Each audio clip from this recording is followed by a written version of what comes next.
Enfim, sexta, o debate que analisa a semana, discute o Brasil e coloca Minas no centro da conversa.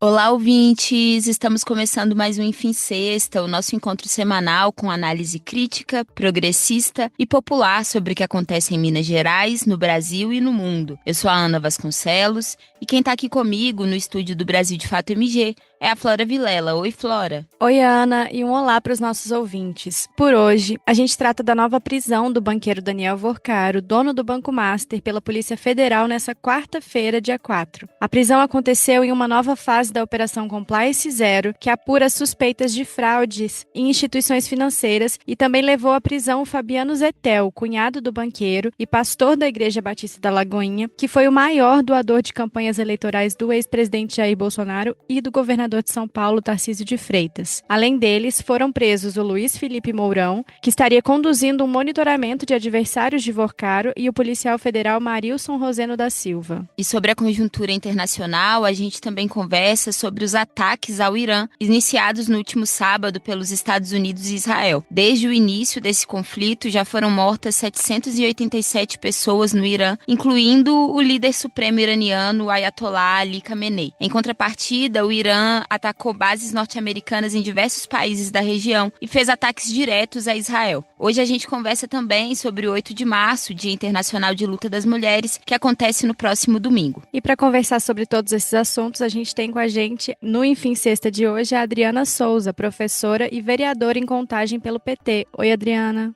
Olá, bom dia Ana, bom dia Flora, bom dia aos ouvintes aí do podcast Enfim Sexta e também da Rádio Favela. Bora debater aí tudo que aconteceu nessa semana e os desafios que a gente tem aí no próximo período. Bora, Adriana. E quem também compõe a nossa bancada de hoje é o Ney Zavascki, dirigente nacional do MST em Minas Gerais. Tudo bem, Ney? Bom dia, Ana, Flora, Adriana, um prazer estar aqui. Também um alô especial a todos os nossos ouvintes desse Enfim Sexta. E vamos aos temas da semana. Então fica por aqui que a gente volta com essa conversa logo depois da vinheta. Enquanto isso, já vai curtindo o episódio, compartilhando com quem se interessa pelo tema e já deixa por aqui o seu comentário. Brasil de Fato, uma visão popular de Minas Gerais, do Brasil e do mundo.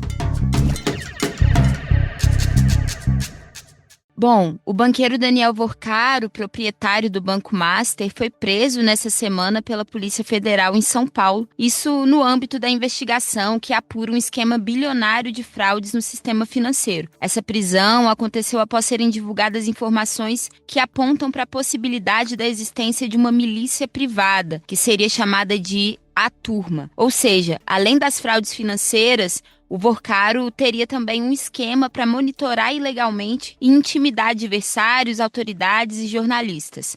Segundo as investigações, o grupo também seria responsável por realizar acessos a sistemas sigilosos da própria Polícia Federal, do Ministério Público Federal e de sistemas internacionais como o FBI e a Interpol. O Luiz Felipe Mourão, conhecido como Sicário, seria o responsável pelo monitoramento e obtenção de informações sigilosas para o banqueiro. Ele também foi preso, mas atentou contra a própria vida. Quem também está detido em razões das investigações é o cunhado de Vorcaro, o ex-pastor da Igreja Lagoinha, Fabiano Campos Zetel. Adriana, diversos especialistas avaliam que as informações sobre o escândalo do Banco Master revelam que esse pode ter sido um dos esquemas mais sofisticados e complexos da história do país. O que esse caso revela sobre as relações entre o crime, a política e a religião? Então, pessoal, esse é um caso que, de fato, deixa todos nós muito preocupados e, assim, enxergando aquilo que há muito tempo a gente já vinha debatendo, discutindo e verificando a partir das relações que a gente via estabelecidas entre o sistema financeiro com a política, mas também com a polícia, porque quando a gente pega, por exemplo, os presos dessa semana, a gente tem um ex-pastor ligado à Igreja Lagoinha, ligado à família Valadão, né, que tem lado na política brasileira, que é o da extrema-direita, e que cresceu numa igreja que inicialmente começa como um projeto religioso, mas que hoje todos sabem que é um grande conglomerado e um projeto de poder que hoje está em mais de 600 localidades, e foi preso também, junto do Luiz Felipe Mourão, o Marilson, que é esse policial. E além disso, a gente tem também, nesse caso, Paulo Sérgio Neves Souza, que foi ex-diretor do Banco Central e que era uma pessoa que, inclusive, escrevia as minutas do Banco Master para que fossem aprovadas pelo Banco Central, dando mais tempo a esse grande esquema criminoso, porque, na verdade, o caso Banco Master precisa ser investigado no âmbito do crime organizado e talvez um dos maiores crimes cometidos contra o sistema financeiro, mas no final das contas é contra o povo brasileiro, porque tudo que a gente viu acontecer nesse período foi que esse esquema de mais de 12 bilhões de fraudes em créditos falsos, inclusive, né, em carteiras de créditos falsos, quando você vai ver a relação política que estabelece, a gente vê governadores como o caso do Ibanez, que queria que o Banco de Brasília assumisse o Banco Master, comprasse o Banco Master já no período em que todos sabiam desse sistema de fraudes. E quem é que ia pagar essa conta? Justamente o povo. E isso ainda está em debate, porque o Banco de Brasília não comprou o Banco Master, mas comprou uma série de créditos falsos e que aponta que tem quase 8 bilhões de prejuízo, e está lá sendo votado no Distrito Federal a possibilidade de garantir que patrimônios imóveis do povo de Brasília possa ser utilizado para poder garantir que o banco não entre em falência. E a outra proposta seria, por exemplo, federalizar esse banco e, no final das contas, se o governo federal assumisse, quem assume isso é o Tesouro Nacional, e quem garante o Tesouro Nacional são os impostos e o contribuinte. Então, assim, a gente percebe que todo esse esquema é um esquema que envolveu um núcleo financeiro, né, com os responsáveis pelas fraudes, um núcleo de corrupção institucional, ficava responsável por cooptar agentes e servidores públicos para garantir informações privilegiadas, informações ilegais, um núcleo de ocultação patrimonial e de lavagem de dinheiro, que eram as empresas que estavam em torno, que inclusive uma delas é ligada à Igreja Lagoinha, e o núcleo de intimidação e obstrução da justiça, que fazia o monitoramento ilegal a adversários, jornalistas e outras autoridades. Tem também nas mensagens ameaças à própria vida das pessoas que estão denunciando esse caso, que acho que vai ser um dos maiores casos de corrupção envolvendo o sistema financeiro, envolvendo a política, envolvendo a manipulação da fé, porque, infelizmente, o que a gente tem visto do ponto de vista religioso e do envolvimento da religião com a política é que um setor religioso ligado a setores evangélicos tem feito uso recorrente da manipulação da fé das pessoas para poder conquistar espaços de poder, e agora a gente vê com clareza, mas é para drenar recursos públicos, para poder ter enriquecimento ilícito. Ainda tem muita coisa por vir. A relação desse caso de escândalo e de corrupção é dos maiores da nossa história com a extrema-direita, porque o Zé Tel, que foi preso essa semana, foi um dos maiores doadores, tanto para o Bolsonaro quanto para o Tarcísio em 2022, de 3 milhões para o Bolsonaro e de 2 milhões para o Tarcísio. Então a gente também tem clareza de como esse esquema criminoso do Banco Master, ele tem uma relação direta com a extrema-direita. A gente precisa ficar atento, fazer as devidas cobranças, inclusive, a gente não pode admitir que nenhum ministro do Supremo que tenha relação com esse caso seja protegido. Todos devem responder por essa relação promíscua com o Banco Master e com esse grande sistema de crime organizado, que é o que demonstrou ser o que o Daniel Vorcaro representa. Verdade, Adriana. E como você já adiantou, um outro elemento que tem chamado bastante atenção é que esse escândalo também tem colocado em destaque diversas figuras da extrema-direita que tem, né, relação com o banqueiro. Inclusive, o Vorcaro ele foi preso poucos dias depois de ser revelado que o deputado federal Nicolas Ferreira, né, do PL, aqui de Minas Gerais, teria utilizado durante o segundo turno das eleições presidenciais de 2022 uma aeronave, né, dele em atividades de campanha para o Jair Bolsonaro. Diante disso, Ney,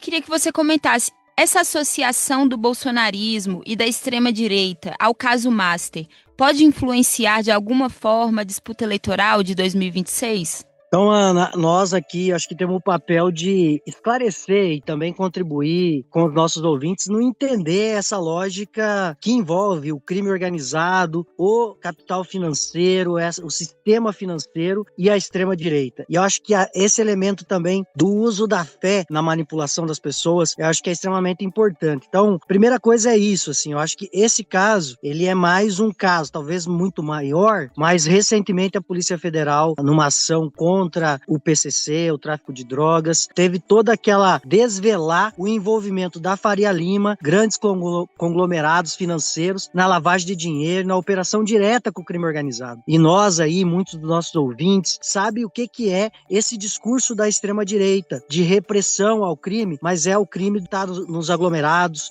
que está nas favelas, que está nas comunidades. Então esse discurso do bandido bom é bandido morto, ele é o discurso da extrema-direita. E por outro lado, a ligação direta dessa extrema-direita, através da manipulação das pessoas pela religiosidade, com esse crime. Então acho que essa questão do Banco Master, ela realmente tem que impactar o processo eleitoral. Naturalmente, a narrativa sobre esse crime, ela vai ser disputada, tanto através da fé, quanto através das fake news. Eles vão tentar se limpar desse processo. Mas essa ligação direta de alguns setores das igrejas evangélicas, que é importante nós dizer que existem igrejas, existem pastores sérios que trabalham a religiosidade que é natural do nosso povo brasileiro, mas que a utilização disso, ele é muito clássico da extrema-direita. Então essa ligação da família Bolsonaro, a ligação do Nicolas Ferreira diretamente, com certeza tem muito mais, Ana, do que usar uma aeronave. E aí o discurso moralista que se utiliza da religião, o discurso da segurança pública que a extrema-direita coloca é para matar trabalhadores pretos, pobres, jovens sem acesso na ponta, mas que quem coordena o crime organizado com certeza está diretamente, cada processo desse demonstra para nós, e é importante a gente estar atento a isso, a ligação direta da extrema-direita, de vários deputados, governadores, do sistema financeiro com a corrupção, mas também com o crime nas suas mais variadas esferas. Essa disputa se dará nas ruas, se dará no processo eleitoral. Essa relação desse grande esquema de crime organizado que foi o escândalo do Banco Master e que a gente está vendo agora, eu acho que a gente precisa fazer uma grande disputa em torno disso, porque a extrema-direita, por mais que ela esteja envolvida diretamente, ter um número do seu assessor salvo no celular do Daniel Vorcaro não configura um crime em si, mas estabelece a relação direta do criminoso com o mandato do parlamentar, no caso, o deputado federal Nicolas Ferreira. Além disso, o uso, do avião, do jatinho, para poder fazer viagens em campanha para o Bolsonaro, também configura essa relação estreita entre o deputado e o chefe dessa facção criminosa, que é o Daniel Vorcaro. A extrema-direita, ela está dentro das redes sociais, desse ecossistema hoje de comunicação coordenado pelas plataformas, ela está muito mais à frente do que o nosso campo. Então a gente precisa estar muito atento a isso, porque eles sabem muito bem fabricar mentiras, fabricar cortinas de fumaça. Então, logo após a prisão do Zetel, nessa semana, a Ana Paula Valadão, que é um dos grandes nomes da igreja Lagoinha, que tem relação direta com o Zetel, que é esse pastor, ela fez um vídeo emocionada sobre a questão da guerra do Irã, que a gente inclusive vai tratar e que é importante, fundamental nesse momento a gente fazer o debate, com relação a essa questão mundial, mas ela faz isso justamente como uma cortina de fumaça para o seu público, para justamente tirar o foco das prisões que têm relação direta com a Lagoinha e com esse setor evangélico que faz o uso e a manipulação da fé das pessoas para poder alcançar projetos individuais de poder. As doações que o Zetel, que está preso, que era o grande operador desse esquema do Vorcaro, para a campanha do Tarcísio e para a campanha do Bolsonaro, elas estão lá no Supremo Tribunal Eleitoral. A gente pode ter acesso a essa informação com tranquilidade. Então é uma informação pública e mostra qual é o lado desse esquema de corrupção e desse crime organizado do Banco Master. Então a gente tem que explorar isso bem para trazer clareza para as pessoas e as pessoas entenderem de uma vez por todas a ligação direta da extrema-direita com as milícias e com o crime organizado no Brasil. Pois é, Ney, Adriana, e aí para o nosso ouvinte, falando sobre esse debate, tanto da Igreja Lagoinha, da importância dela no Brasil, de como que ela se coloca nesse cenário dos evangélicos, e também Dessa relação com o Banco Master, a gente fez um programa do Visões Populares, nosso outro podcast, no dia 25 de fevereiro, que foi uma entrevista com o Felipe Gibran, o pastor Felipe Gibran. Então, se você quer se aprofundar no tema também, vale muito a escuta da entrevista, porque lá a gente trata com mais detalhes sobre essa relação. Bom, e aí mudando um pouco de assunto, mas ainda falando sobre essas ações da extrema-direita, a gente está assistindo uma escalada da guerra promovida pelos Estados Unidos e Israel no Irã, mas que já tem se estendido para outros países do Oriente Médio, gerando um impacto no mundo todo, como, por exemplo, as alterações no preço do petróleo, né, que já vêm sendo sentidas. Diferente dos ataques do ano passado, quando Donald Trump justificou a ofensiva como um suposto combate ao programa nuclear iraniano, agora está cada vez mais claro que o objetivo norte-americano é promover uma mudança de regime e retomar o controle do território do Irã. É isso, Flora. Inclusive, então, além de matar e ferir milhares de civis, os Estados Unidos também assassinou o principal líder político e religioso iraniano, que era o Ayatollah Ali Khamenei, e também matou, outras lideranças do regime. Ney, Adriana, alguns analistas estão afirmando que estamos vivendo uma transição para um mundo dividido em zonas de influência, ou seja, grandes potências como os Estados Unidos, a China e a Rússia estariam dividindo o mundo em zonas de influência, em territórios que teriam capacidade de exercer maior poder, maior influência. Eu queria saber primeiro se vocês concordam com essa avaliação e também por que interessa aos norte-americanos o controle do território iraniano e quais são os desdobramentos que a gente pode esperar desse conflito atual. Nós vivemos esse momento de crise da hegemonia do imperialismo estadunidense e que aponta, sim, para esse período de uma divisão do mundo em zonas de influência. E esse é o momento que nos cabe, que vivemos nesse tempo, acompanhar. E a guerra no Irã, ela não é uma guerra, Ela agora se tornou uma guerra pela resposta do Irã, mas o ataque, a forma de organização do Irã, ele já é uma constante por parte dos Estados Unidos. O elemento central hoje das disputas está em torno dessas áreas de influência e do que tem nesses territórios. Fundamentalmente, os minérios que vão ser esse novo boom de desenvolvimento e de necessidade dos países, e ainda vivemos num mundo que é petrodependente e que o petróleo é um elemento central, Quem controla a energia controla muito da influência sobre o mundo. Essa forma de divisão, que não é acordada, não é sentada numa reunião e nós vamos dividir o mundo, como foi com a divisão da África no final do período da Segunda Guerra Mundial, Então não é esse processo que está tendo, mas claramente, se nós olhar para o mundo hoje, você tem uma ação de retomada da influência direta dos Estados Unidos sobre a América Latina como um todo, inclusive com falas dizendo que aqui é o quintal dos fundos do Trump. Você tem fala de outras figuras do governo estadunidense de que aqui é um território deles. Aqui estamos falando de Brasil, estamos falando da América Latina como um todo. Essa influência da retomada da influência da Rússia sobre o leste europeu e a Europa meio desguarnecida dos Estados Unidos como grande protetor, eu acho que sedimenta também essa influência, e esse território, principalmente da África e do Oriente Médio, que é um território de disputa da hegemonia chinesa e da construção dessas relações internacionais por parte da China. O Irã, ele é um ponto-chave para essa hegemonia, porque ele é a ligação da Ásia com a Europa. Então, o ataque dos Estados Unidos e do sionismo israelense ao Irã tem muito da ação de conter a influência chinesa naquele território,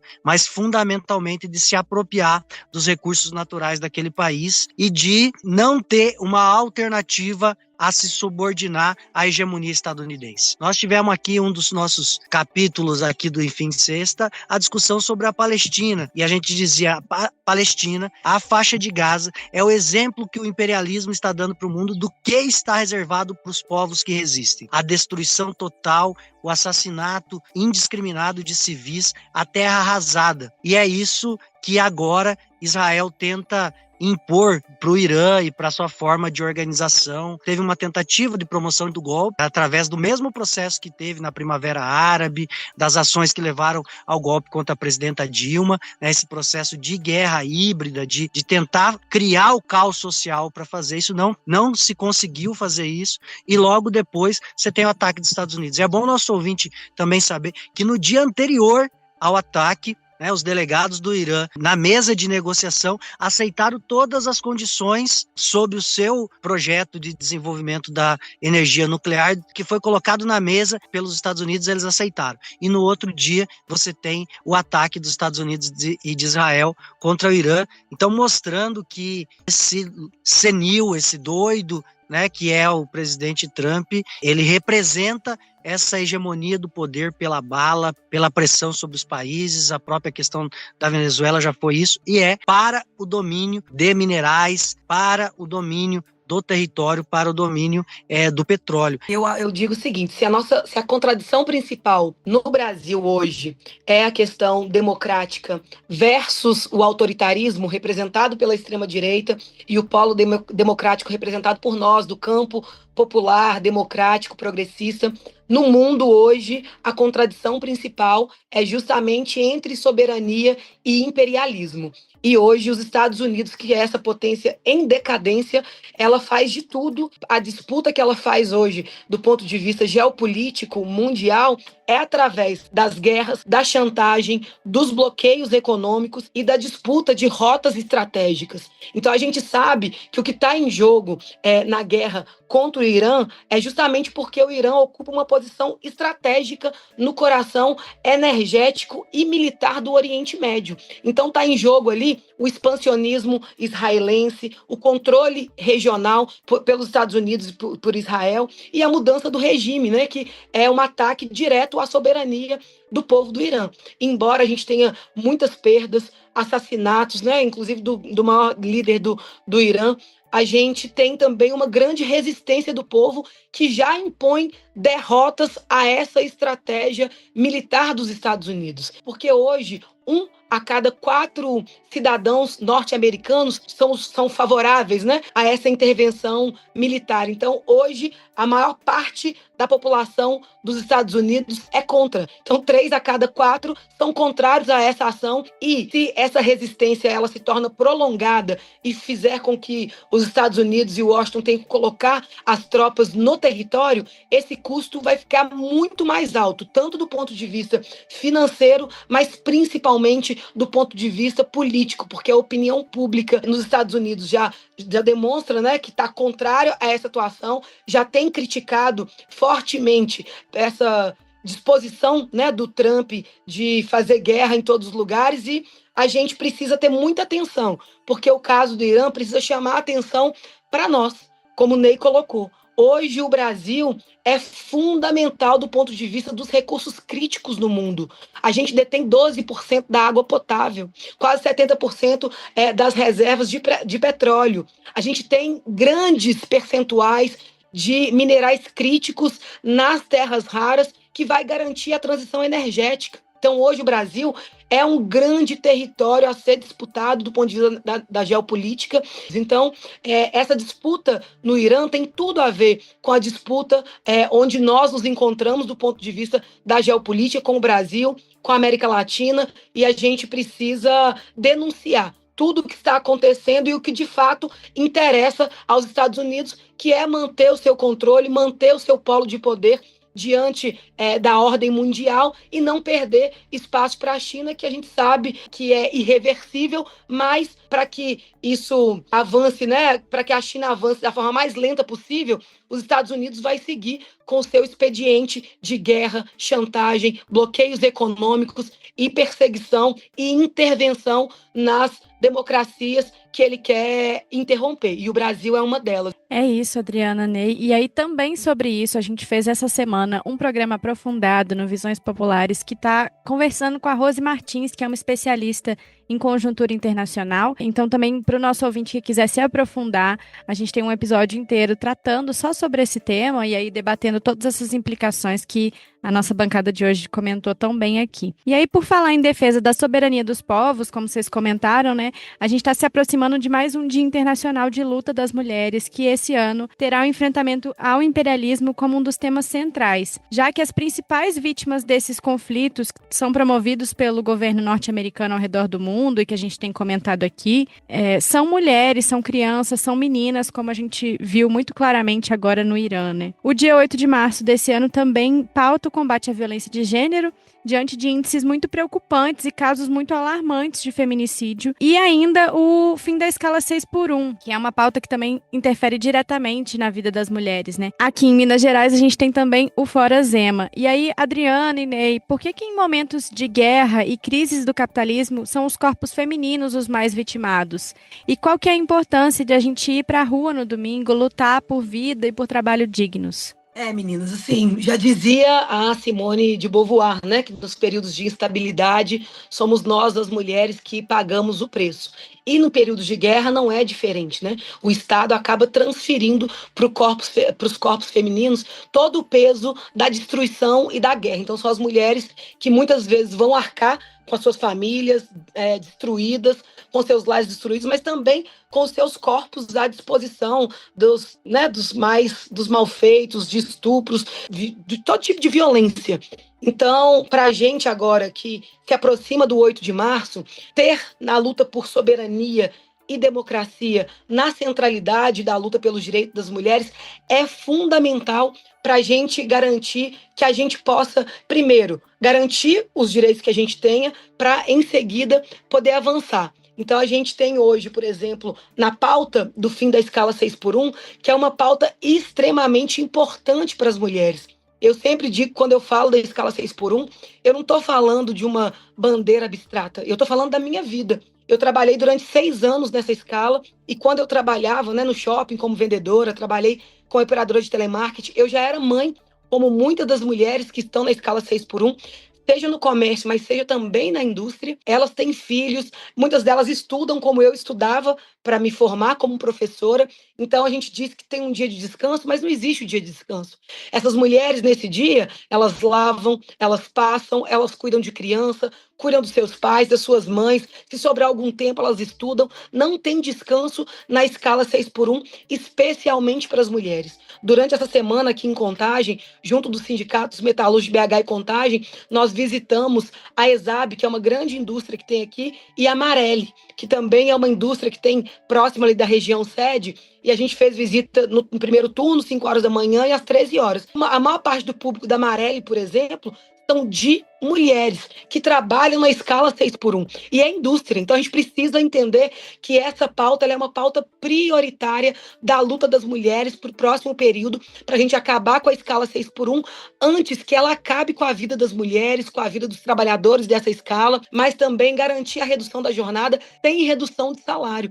Nesse momento, das empresas, na porta de fábrica, muitos vieram me abordar, dizendo que os políticos brasileiros não respeitam legislação, as empresas também não. Então, qual que era a segurança deles de acabar com a escala 6x1 e não diminuir o salário deles, eles não serem mandados embora? Então, tem, de fato, um receio da classe trabalhadora com relação a essa grande conquista que a gente pode ter nesse próximo período, porque o governo Lula já apontou que tem disposição para fazer esse debate, para fazer esse enfrentamento, mas para que isso ocorra, a gente precisa estar fazendo essa luta, essa mobilização nas portas de fábrica, fazer com que essa pauta seja uma pauta prioritária da luta das mulheres nesse 8 de março, nesse Março das Mulheres, mas na continuidade do próximo período, até que a gente conquiste esse direito, essa garantia, para que as mulheres possam ter tempo de vida, porque somos nós, mulheres, as mais prejudicadas com a escala 6x1 e com jornadas de trabalho extenuantes, porque não são contabilizadas as nossas jornadas de trabalho do cuidado, seja na casa com as crianças, com os idosos, com as pessoas doentes e acamadas, com as pessoas com deficiência,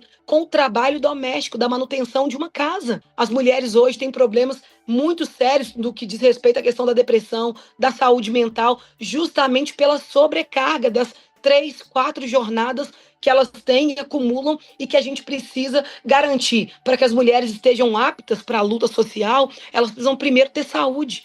Corpos doentes não fazem luta, não vão às ruas, não mobilizam. Então, essa luta pelo fim da escala 6x1 é fundamental. Outra luta que a gente precisa garantir, que está ligada à questão da democracia e da representatividade, é ampliar a representação parlamentar das mulheres, gente. Hoje, se o grande centro da nossa luta é fazer com que o Lula seja reeleito para garantir um fôlego ao regime democrático e a disputa que existe hoje entre democracia e autoritarismo no Brasil, a gente percebeu já que com o Congresso que está aí eleito, com as assembleias legislativas que a gente elege em cada estado, a gente não tem condições de avançar como a gente precisa avançar nas pautas, nas garantias dos direitos para a classe trabalhadora e para as mulheres. Porque não dá para dizer que existe democracia na ausência das mulheres.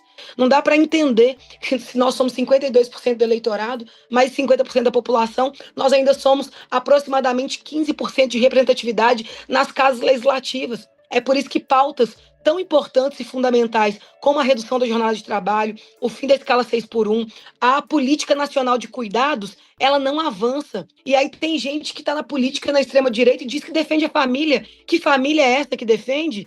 A gente debate hoje com importância e que é importante, desde o bem-estar animal a outras temáticas, mas o bem-estar das mulheres não entra na pauta. Eu, inclusive, no período do assassinato do cão Orelha, eu fiquei consternada, dialoguei aqui com o pessoal da pauta animal aqui na cidade, mas é impressionante como o assassinato de um cão, ele reverbera muito mais do que o assassinato cotidiano das mulheres. Foram mais de 1.500 mulheres que foram assassinadas em 2025 por serem mulheres, violentadas, assassinadas da pior forma possível, e isso não reverbera. Isso não impacta as pessoas, isso não faz com que as pessoas se mobilizem em torno da vida das mulheres. Isso precisa mudar. Então, ir às ruas agora, no domingo, dia 8 de março, em todo o Brasil, é dar a importância devida à vida das mulheres. Acabar com o feminicídio deve ser uma tarefa fundamental de homens e mulheres. Então, aqui eu faço o convite para os companheiros homens que entendem a centralidade da luta pela vida das mulheres, da redução da jornada sem redução salarial e o fim da escala 6x1, a se somarem às mulheres nas ruas no 8 de março, no próximo domingo. Porque essa é uma luta democrática, uma luta civilizatória e homens e mulheres precisam estar organizados, mobilizados e nas ruas. Convite aceito, Adriana, e acho que 2 elementos são fundamentais nesse ponto da luta do 8 de março, da luta das mulheres, e que dialoga com aquele ponto anterior. Esse nível da violência, da barbárie, que o ataque imperialista aos países ele coloca, naturaliza uma violência que, para nós, que já vivemos numa sociedade machista, numa sociedade que é isso que a Adriana trouxe, que naturaliza a violência contra a mulher, as mulheres sofrem muito mais. E eu acho que o recado dado no ataque dos Estados Unidos e de Israel ao Irã, um dos primeiros alvos ser uma escola de meninas e matar mais de 150 meninas que estavam estudando, demonstra para a sociedade que é isso, que naturaliza essa violência, que já é naturalizada, que o machismo já coloca. O Brasil, né, com esse índice de feminicídio, e a extrema-direita, ela traz muito isso. Então, reforçar esse nível de violência, do ataque imperialista, da guerra, da destruição dos povos, em todos os locais do mundo, isso para a mulher vai ser mais sentido, porque naturaliza que quem tem mais força pode, pela força física, pelo extermínio, pela violência, impor as suas ideias. Isso é uma luta civilizatória, porque no lugar de eu como homem sentar com a mulher para discutir, homens do Brasil como um todo, para discutir, para fazer um debate civilizado e construir ideias, você impõe pela força, pelo assassinato, pelo extermínio, pela violência. Então acho que essa naturalização da violência que o ataque imperialista traz, é por isso que para nós, no 8 de março, as mulheres, todas as organizações feministas trazem essa luta pela soberania e pela democracia como um elemento